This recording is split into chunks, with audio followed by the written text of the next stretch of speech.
La nuit est avancée, il est minuit passé. Mais coincé dans mon lit, le sommeil me manque.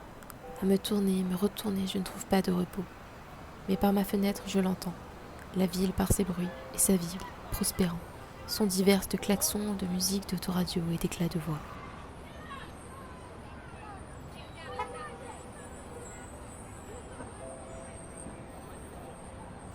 En sortant de ma chambre, j'attrape un petit pull et d'un pas décidé, marche vers la terrasse. La porte entrebâillée m'offre un passage et un vent salutaire accueille mon arrivée. Je m'appuie donc à la balustrade en me laissant bercer par l'ambiance de Paris. Les chants dans ma rue, le passage des voitures et au loin, au devant, les constellations électriques. Les néons et lampadaires nombreux forment au loin les étoiles artificielles m'empêchant de percevoir celles parsemant le ciel. Au-delà des toits et des rues de la ville, j'entrevois la puissante lumière partant de la tour et parcourant Paris.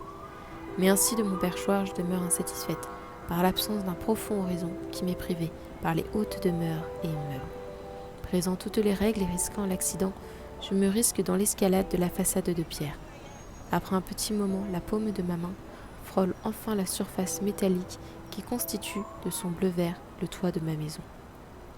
Je laisse enfin mon regard se perdre dans l'immensité d'une ville s'illuminant la nuit. Au loin, vers ma droite, je peux voir un peu de la Seine, parsemée de bateaux aux couleurs chaleureuses, donnant l'impression de faire vivre le fleuve.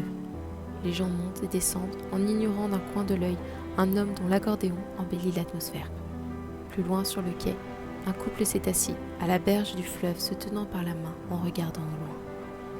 Mais c'est bientôt vers la gauche que mon regard se porte, sur l'absence de la flèche qui ornait Notre-Dame. J'aimais à la voir, mais aujourd'hui, la cathédrale n'est plus qu'un chantier trop moderne. Poussant un soupir, je m'adosse à une cheminée et ferme les yeux en me laissant porter par la vague de sons ornant la ville. Sirènes de police, éclats de voix, passage de voitures.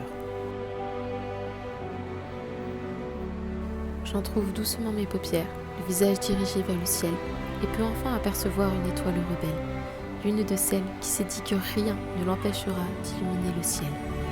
Luttant contre l'électricité terrestre, elle brille de mille feux avec plus de volonté que tous les lampadaires parisiens pourraient donner. Et bien qu'elle soit incapable d'éclairer une route ou de guider les habitants, elle reste ainsi et fièrement se moque des nuages et des lumières d'ici-bas.